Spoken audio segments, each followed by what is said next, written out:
right.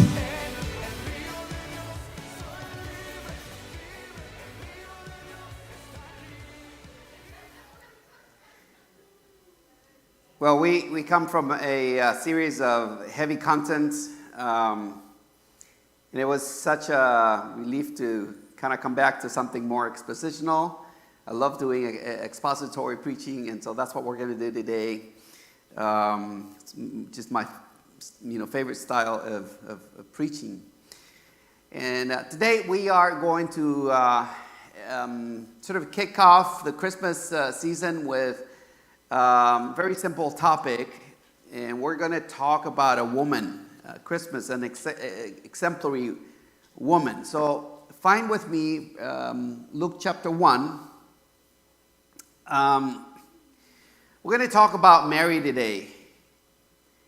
Mary in the Christian church is viewed most of the time, through two lenses. One lens is sort of the mother of God, right? The mother of God who is worshipped and it's prayed to as a mediator between Jesus and men. That's one view of Mary.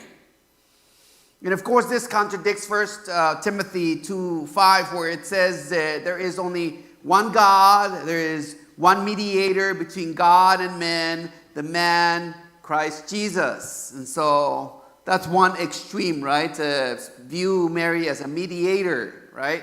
As the mother of God. But on the other hand, some Christians view Mary with contempt. Right? That's the other extreme. We swing all the way to the other extreme where she is ignored, she's not talked about. And so as I open the Word of God and kind of learn from Mary, I want you to know that this is not to take one of those sides. It's to see Mary as a woman, as a mother, as a believer. And so I think that we can learn a lot from her without deifying her. And we can learn a lot from her without the necessity to treat her with disdain, with contempt. And if we ask Jesus what his opinion is, he would probably talk to us about how important Mary was in the sovereign plan of God to bring him to life. Mary is a crucial person in history, but also in the plan of God, in the sovereign plan of God to us. And above all, I think what we can learn from her is that, is her lifestyle and her values. She was, I think, exemplary to all of us. And I want to make a disclaimer here that when we talk about Mary, I don't want you to think that this is a sermon for women. Okay? It's not. Because just as you have learned from your mother, right? We're going to learn today from a mother how to be a good believer. And that applies to both men and women. So it's not going to be like this rosy sermon. We're going to look at a woman who was strong, and at the same time she was kind, loving, and full of grace and full of faith. So let's open the Bible to Luke chapter 1. We're going to read first verses 26 through 45. I want to read the entire story so we can have a good context. It says, in the 6th month, the angel Gabriel was sent from God to the city of Galilee named Nazareth. So 2 things here to clarify is when it talks about the 6 months, it's talking about the 6th month of pregnancy that Elizabeth was experiencing. Elizabeth, remember, if you read in the first 25 verses, you will read her story. So it's talking about 6 months of pregnancy, Elizabeth's pregnancy, when the angel appears to Mary. And notice, please, it says that he was sent to Galilee, right, to the state of Galilee, and to the city specifically of Nazareth. Now, that's important detail. Verse 27 says, to a virgin betrothed to a man whose name was Joseph of the house of David. And the virgin's name was Mary. And he came to her and said, greetings, O favored one, the Lord is with you. But she was greatly troubled at the saying and tried to discern what sort of greeting this might be. And the angel said to her, do not be afraid, Mary, for you have found favor with God. And behold, you will conceive in your womb and bear a son, and you shall call his name Jesus. He will be great and will be called the Son of the Most High. And the Lord God will give to him the throne of his father David, and he will reign over the house of Jacob forever. In his kingdom there will be no end. And Mary said to the angel, how will this be, since I am a virgin? Notice that she is very pragmatic at this junction, right? She wants to know how is that going to work? Verse 35, and the angel answered her, the Holy Spirit will come upon you, and the power of the Most High will overshadow you. Therefore, the child to be born will be called Holy, the Son of God. And behold, your relative Elizabeth, in her old age, has also conceived a son. And this is the 6th month with her who was called barren. For nothing will be impossible with God. And Mary said, behold, I am the servant of the Lord. Let it be to me according to your word. And the angel departed from her. In those days Mary arose and went with haste into the hill country to a town in Judah. And she entered the house of Zechariah and greeted Elizabeth. And when Elizabeth heard the greeting of Mary, the baby leaped in her womb. And Elizabeth was filled with the Holy Spirit. And she exclaimed with a loud cry, blessed are you among women, and blessed is the fruit of your womb. And why is this granted to me, that the mother of my Lord should come to me? For behold, when the sound of your greeting came to my ears, the baby in my womb leaped for joy. And blessed is she who believed that there would be a fulfillment of what was spoken to her from the Lord. What a beautiful story. We're going to look at 7 characteristics of Mary that both men and women can learn. These are applicable for every man and every woman, child, the elderly, the young. The first thing that we learn here in verse 28 is that Mary was highly favored. Highly favored. The story begins when Gabriel tells her, greetings, O favored one, the Lord is with you. What a great way to greet someone. We take that for granted today because we're on this side of the cross. But back then, that was a very meaningful greeting. Mary was chosen from thousands of young ladies in the city of Galilee to be the bearer of the humanity of Jesus. And the angel calls her blessed. Blessed. In the Greek, it is used the word eulogio. Eulogio, from where we get the word eulogy. Or from where we use the word to praise someone comes from. We do eulogies and funerals. Eulogies is to speak well of. That's what it means, right? To be blessed. And so he calls her blessed or blessed eulogio. And who was praising her? Who was praising her? It was God. God was praising her. The angel was communicating to her what God was thinking of her. God's choosing of her was not based on self or her self-esteem or her self-image. She was not concerned with herself. See? God came to her because of who she was. She was not chosen because of her economic status, because we know that she was poor.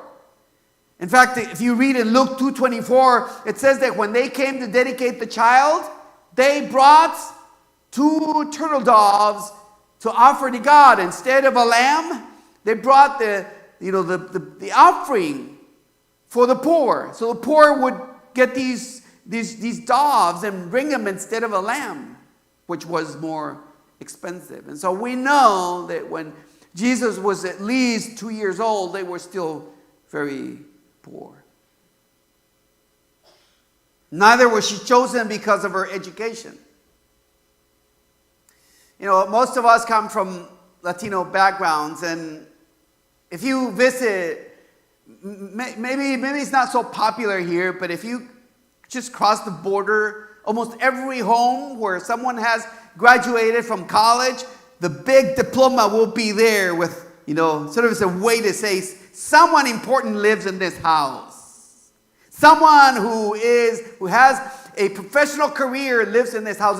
There's a sense of pride in someone's education, isn't it? Right? And so you see these, and then diplomas are not like the college diplomas they give here. They're small. No, in Latin America, they're big. They're big. They're for everyone, every curious eye to see and to understand that someone important lives in our house. But Mary wasn't chosen because of her education.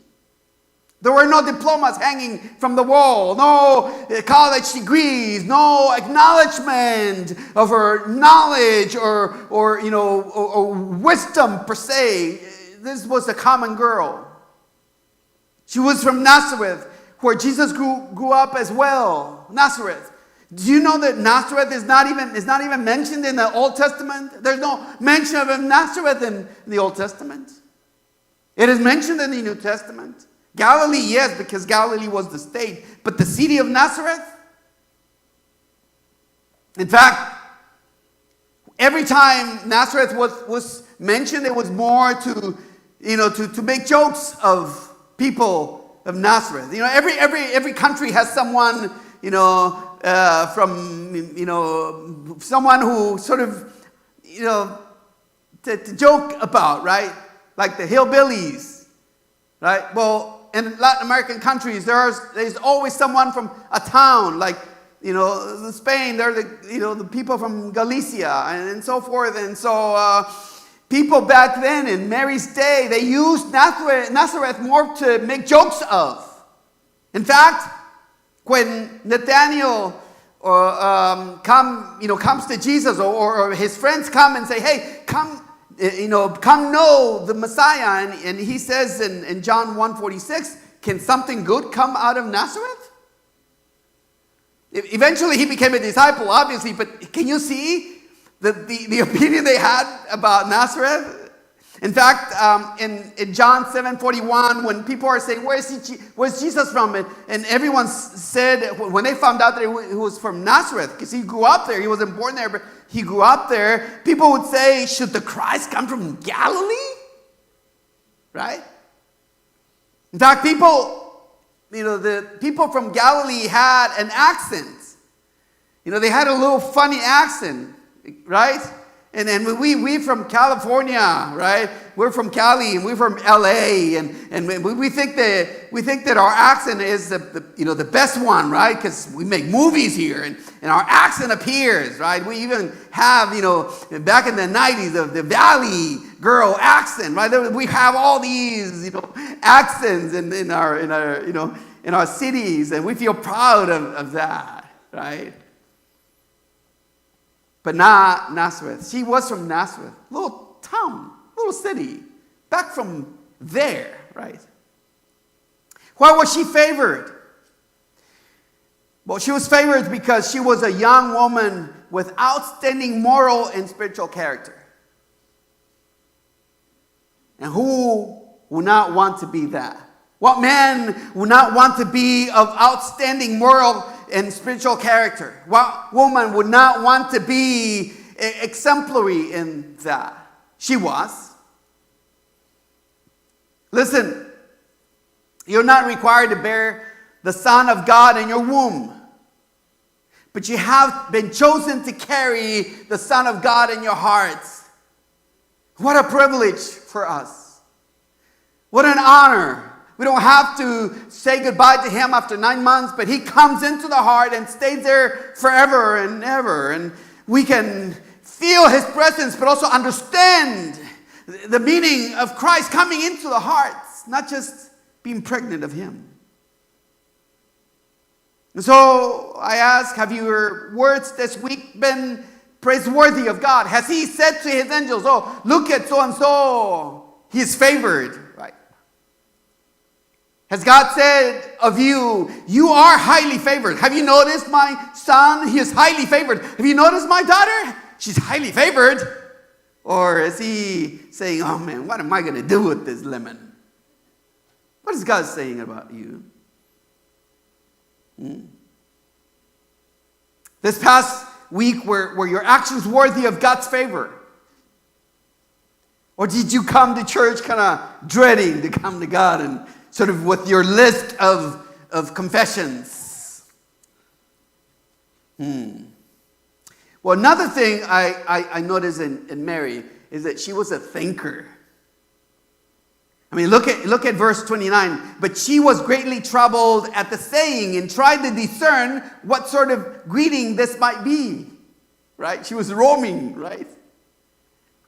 She was paying attention, and because because she was discerning. She wanted to really understand what people said, and this shows a lot of her character. She's very discerning. She was a thinker. In fact, the word that is used, the phrase "try to discern" in the Greek is the word dalagozomai, from where we get the word dialogue, and then zamai has to do. Basically, it means of me. So it was a dialogue of with herself. It's a self-dialogue. She was thinking. She was having this dialogue in her head, right? She was having a conversation with herself, thinking of what the angel was saying. Have you ever done that? You're listening to someone, and in your head you're still like thinking about what that person is saying. Is this person saying something else, or is this really what she means? Or is he saying that, or does he mean that, or maybe he means something else, right? We get these dialogues in our heads, don't we? All of us, right? Is that true? Right? Well, Mary wasn't different, but she was a thinker. Now, notice, please, that she was this impetus. She was not, compulsive. Luke 2:19 says that when the shepherds came to see the baby, Mary treasured up all those things, pondering them in her hearts. So everything, you can tell, every time she heard something important, she pondered. She was thinking. She was a thinker. She reasoned. I have to say to you that one of the things that I admire about any woman is when she's a thinker. When she thinks. Not when she's compulsive and says whatever she thinks, but she really thinks of her words and engages the conversation in a smart way. I love that. Even if they don't agree with me, but I enjoy having a smart conversation with anyone. With men, of course, but in this case, we're talking about Mary, right? In fact, in Luke 2:51, Luke 51 says that when Jesus turned 12, he was at the temple, and he made it clear. He made a statement about his true identity and who his true father was. And it says that Mary treasured up all these things in her heart. I love that moment in the Passion, the movie, when she's watching her son being, crucified, and she's looking at him, and all these pictures come to mind. Since he was a little boy, when he got hurt, or when he was playing or running, and all these pictures were coming to her mind, watching her son at the cross, and yet all these thoughts came to mind, maybe experiencing the pain of seeing her son on the cross. She pondered She treasured all those thoughts. And my question to you, men and women, do you treasure the good things that God does in you and through you? Or do you easily forget them? Do you look at God's goodness, not just today, but 5 years ago, 10 years ago, 20 years ago, however long you can remember? Do you see the goodness of God, or do you tend to make decisions based on the pain that you're suffering right now? Mary was a thinker. What woman wouldn't be greatly troubled if she heard praise from her father, who had never been affirming, and all of a sudden her father was affirming him? What woman wouldn't feel troubled, or her troubled to hear her brothers praise her when they never did before, or her husband praise her when he's not very kind with his words? She was not like the modern women who think that a compliment is just to take advantage of her. This past week, I went to the gym. I learned from my father. My father he was not perfect, but he was a gentleman. I also remember him just opening the door to people and carrying in their bags. And, I don't remember my dad said, carry the bags with me, or open the door. And don't remember that. But, you emulate, right? You see and you start imitating, right? And I love those attitudes about my dad. Seriously. I love him. I cherish those memories because it gives me meaning, right? To remember my dad as a gentleman. And so whenever I'm wherever I am, my tendency is always to open the door where I went to the gym and took my shower, and I came out, and out I come, and I see on the side of my eye, I see a young lady come in, and so I go out and open the door and just wait for her to come in, and she stood at the door and waited for me, and I said, "Go ahead," and she said, "No." So I let the door close, and sort of slowly, right? And I watched the whole thing. I didn't move. I just wanted to see that girl, what she was going to do.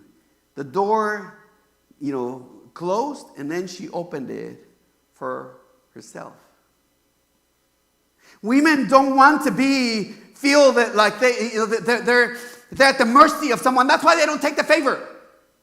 It's a way to say, I don't need you. I am enough of myself. And Mary wasn't like that. She was a thinker. She looked at every action and every word as a way to grow in God, and not as someone to take advantage of her. Not that doesn't happen.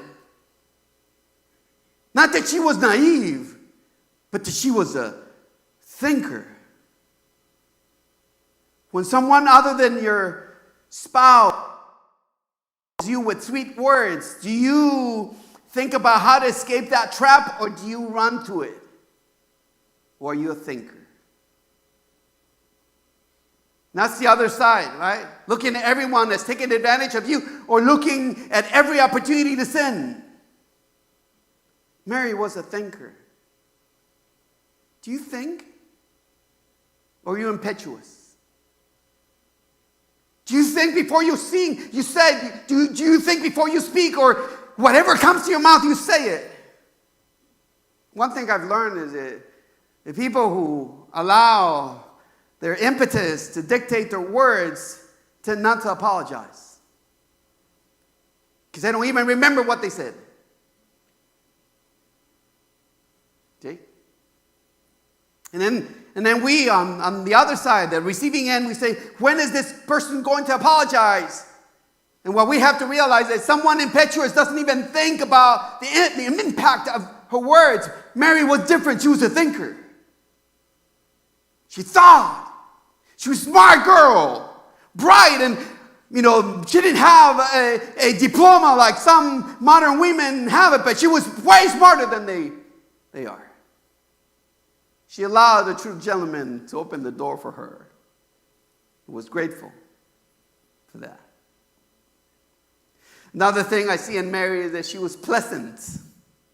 Look at verse 30. And the angel said to her, "Do not be afraid, Mary, for you have found favor with God."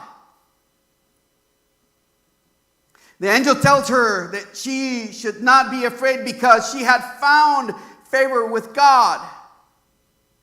When you have found favor, when you have found favor, you're not afraid. Have you ever gone to a job interview when you've been recommended by someone? It feels better, doesn't it? To go there and to offer your skills and to know that someone inside referred you, right? It's easier. There's a level of confidence that comes with that, isn't it? Right? It's different than when you go to apply for something, for a position or maybe a course or a college, and no one knows you there. It's harder. It's harder. But when you know that someone inside has referred you, it's easier. Well, God thought of Mary as a pleasant woman. And that's why the angel says, he says, do not be afraid. You have found favor with God. In other words, you're pleasant to God. Le caes bien a Dios. That's what it means in plain Spanish. You're cool with God. God thinks so highly of you, man. He thinks of you. He says your name with such a pleasantry. He loves to pronounce your name.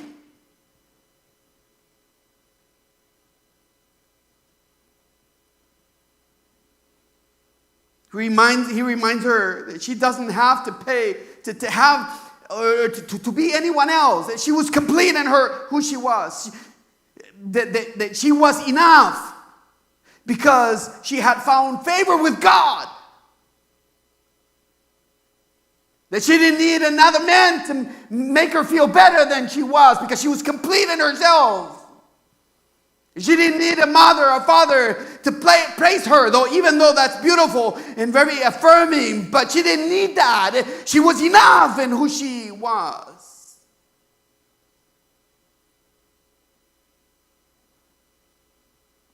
If you are single, are your words pleasant or defensive?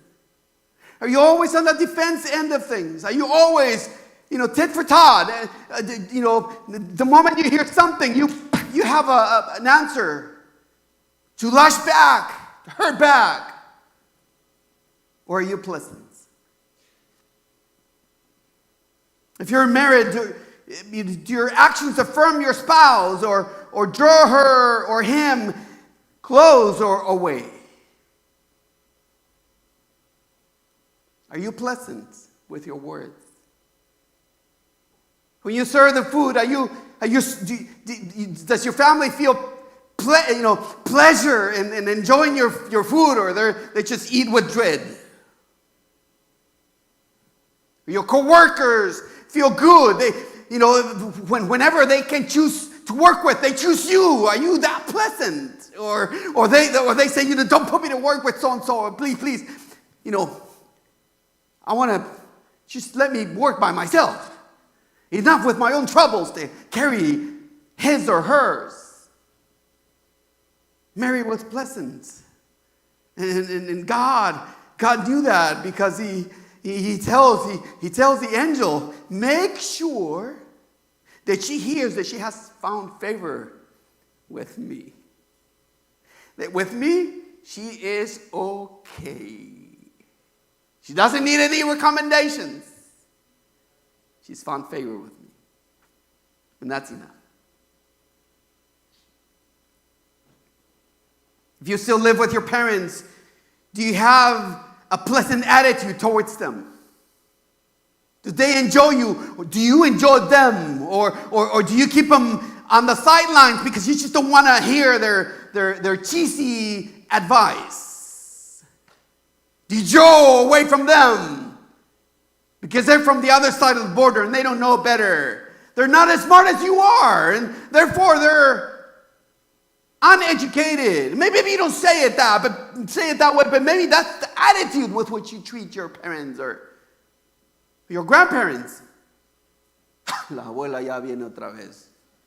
You know? What's your attitude? Are you pleasant? Mm-hmm. One other thing I love about Mary, this kind of make me giggle, but she was curious. Verse 34 says, and Mary said to the angel, how will this be since I am a virgin? She was in her head, was thinking, this was a smart woman, by the way. She was curious. Hey, come on. How will this work, man? I haven't even been with a man, much less to get pregnant. Right? She wanted to connect the dots. Huh? She was, in some ways, this is a very pragmatic question. Right? I mean, if you notice the verses before, the angel's doing his best to explain this sovereign plan, very lofty words, and then she comes out, well, and how am I going to get pregnant? You tell me. Right? It's like she had her 2 feet firmly, on the ground. She was curious. Oh, how will this work? Mm-hmm. In response, the angel gave her an answer that required faith. A faith response, not simply to connect the dots. And notice that the angel doesn't explain to her, the academics, right? The scientific approach, how would God do? Well, don't worry, girl. The moment I leave, the Spirit will come upon you. You know what? He's going to put you to sleep, and then he'll go in there, and he's going to do a surgical procedure. No. He said the power of God will come upon you. And the Spirit of God will, make you pregnant. And the angel, knowing that she was trying to figure out the incredible news, it tells her something that calms her overwhelming thoughts. He says in verse 37, for nothing will be impossible to God. And yet, in the middle of her curiosity, she had enough faith to believe God. Because she didn't ask any more questions after that. When God tells you He will resolve the injustices you have suffered, maybe by your siblings or your friends or the problems with your spouse, do you believe that nothing is impossible for God? Do you believe that God can solve that problem? Or did you come today a little bitter or angry or upset, still reeling back from that? Do you believe in God? Or does your curiosity to make sense of everything drive you away from God? Or is that conducive to God speaking to you and to affirm you? One other thing about Mary is that she was submissive.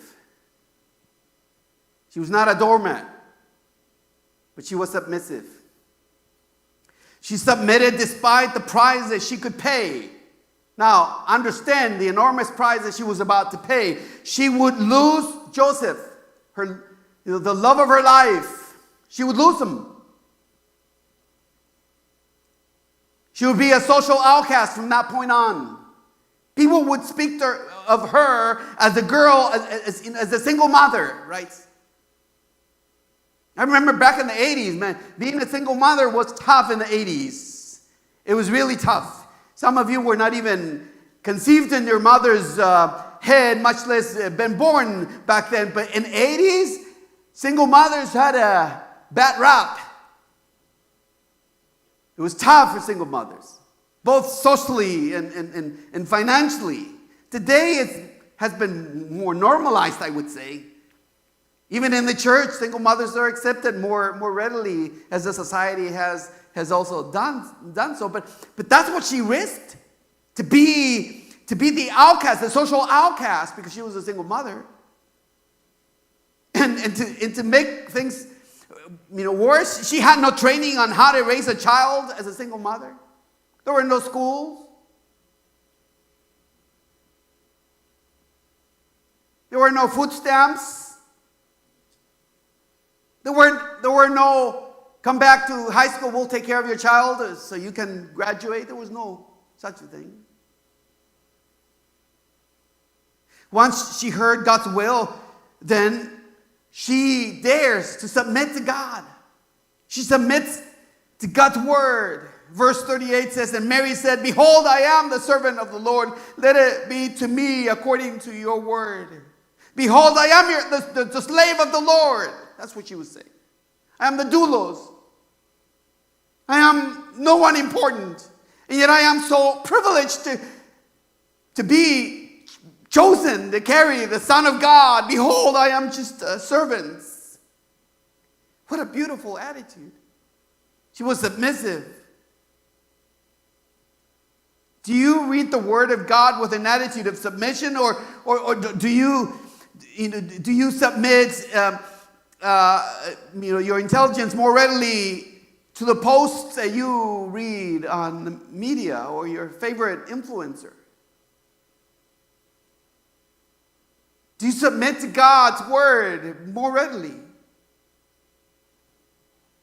Or do you believe more what other people say who don't even believe in God truly? Do you submit to God even when you dislike the price that God is asking you to pay?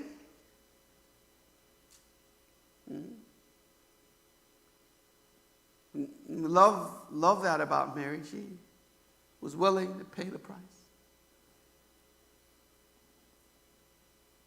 Another thing about Mary is that she was a woman of God, of faith.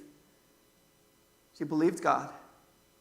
Look at verse 45. It says, and blessed is she who believed that there would be a fulfillment of what was spoken to her from the Lord. In other words, she was saying, blessed is the woman who believes what the messenger brought to her from God. You can see immediately she acted according to her faith in God. Sometimes we spend so much time in our inner dialogue, right? That self-conversation, that conversation in our heads, trying to make sense of life or the problem that we're facing or the situation. We forget what God has promised. And we end up depressed or anxious, not because of what God has said, but because of the conversation we're having in our head. People end up in the hospital being treated for, clinical anxiety or depression, precisely in part or largely because of that inner conversation, rather than listening and sitting at Jesus' feet and hearing from him, his words and his comforting words and his promises and his love for you. She acted according to her faith in God. She believed that God would fulfill his promises beyond human impossibility. She believed God. She chose to believe God. And how do we know that? We know because she got pregnant. God fulfilled his word. She didn't sleep with Joseph, and yet she was pregnant. So my question to you is, how are you going to act when you leave the service? Not tomorrow, today. 1:30 p.m., 2 p.m. How are you going to act after you leave the service? Are you feeling good right now because you're in church, but later you're going to change your MO? Or are you going to act according to what you believe that God has promised to you? Are you going to act believing that God will keep his promises? Or are you going to continue demanding the same thing since you were a child? The thing that he hasn't responded for a year, 5 years, 10 years. Have you considered that maybe God hasn't responded to you just because it's not going to glorify him And it's not going to be beneficial to him. One thing I know is that everything that glorifies God will be beneficial for me. That if he is glorified, it is better for me. Because I know that in his glory, which he doesn't readily share, he will allow me to taste some of his glory just because he's been glorified through me. We'll always do better if God is glorified. Even if it's hard, we always do better. Mm-hmm.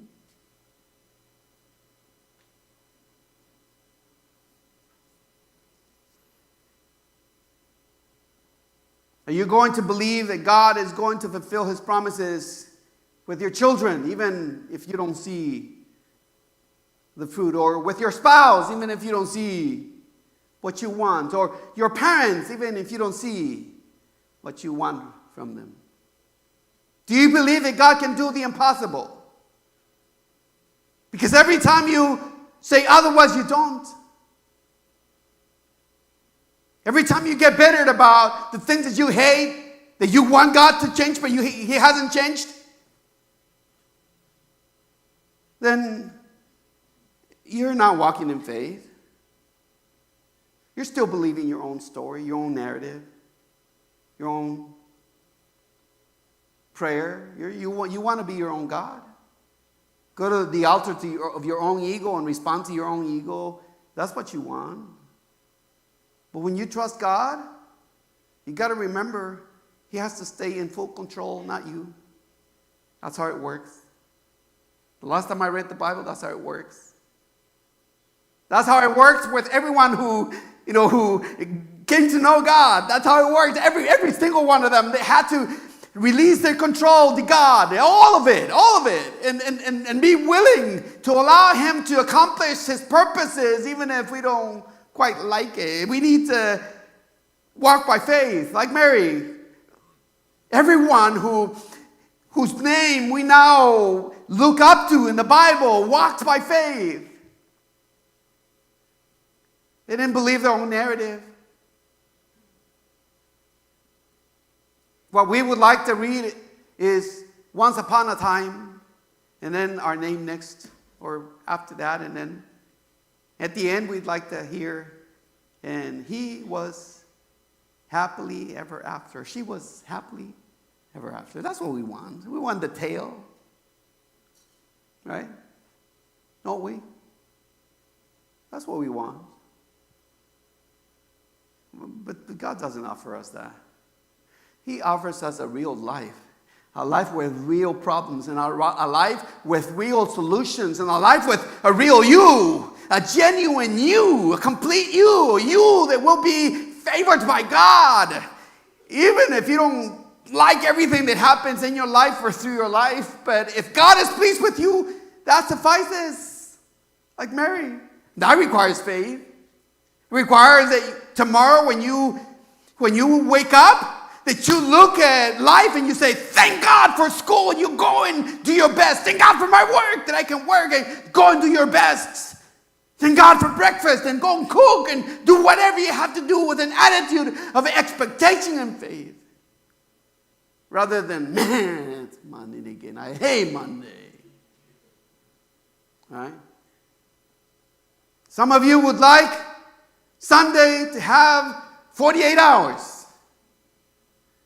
Well, sometimes I do, I confess. To be a little longer, to rest a little more, to enjoy my movie, or put my feet up and not have someone to call me or text me, hey girl, can you pray for me? I would like sometimes just to chill out and for 48 hours not hear anyone, demanding anything of me.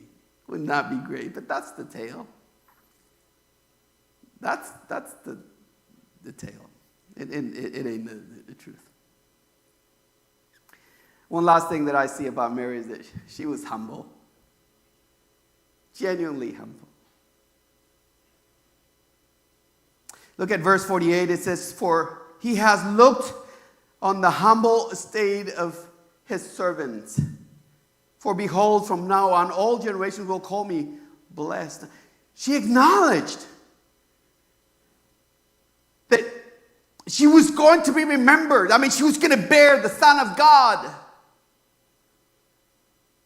And she says, He has looked on the humble state of this servant.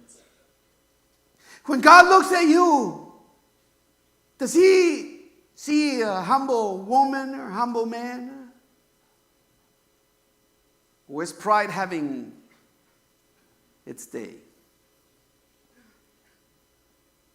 She acknowledged that she was a girl from Nazareth with no social standing. She didn't have a diploma on her wall. That her family didn't have a estate. She had no inheritance. But she had favor with God, who owns everything. And that was sufficient for her. She was humble. Being humble means that you are secure in who you are. You don't need anybody else to tell you what you are, that you know. That's being humble. When the people criticize you, you're not moved because you know who you are. Instead of just feeling torn inside and depressed and shocked that people would say such terrible things, rather you go back to who you are. That's humility. It's to be standing, to have your 2 feet on the ground, firmly standing on the rock who gives you meaning and purpose. That's what humility is. Instead of feeling that God had placed too heavy a burden on her, she acknowledged the great privilege of being the bearer of God's Son. Did you wake up this morning thinking, man, what an honor to have Christ in my heart? I mean, the Son of God. I mean, not some douche bag. I mean, this is Christ, the Son of God, living in me. The maker of my soul, living in my heart. Flowing from my heart out to my outer world. Going up to my head, organizing my thoughts. Coming down to my heart, giving meaning to my emotions.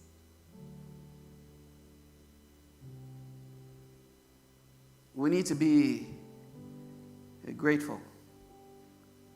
And kind of say like Mary, man, He has looked down on this humble man, this humble woman, and this humble servant. And I would be called my family blessed. Let me conclude by reading the last words. Mary turns her hearts to worship. She comes up with a song. She doesn't go to the shower, rather runs up to, a town in the hills of Judah and goes to Elizabeth. And verse 46 says, and Mary said, my soul magnifies the Lord, and my spirit rejoices in God my Savior. For He has looked on the humble state of His servant. For behold, from now on all generations will call me blessed. For He who is mighty has done great things for me, and holy is His name. And His mercy is for those who fear Him from generation to generation. He has shown strength with His arm. He has scattered the proud in the thoughts of their hearts. He has brought down the mighty from their thrones and exalted those on humble state. He has filled the hungry with good things, and the rich He has sent away empty. He has helped His servant Israel in remembrance of His mercy, as He spoke to our fathers, to Abraham, and to his offspring forever.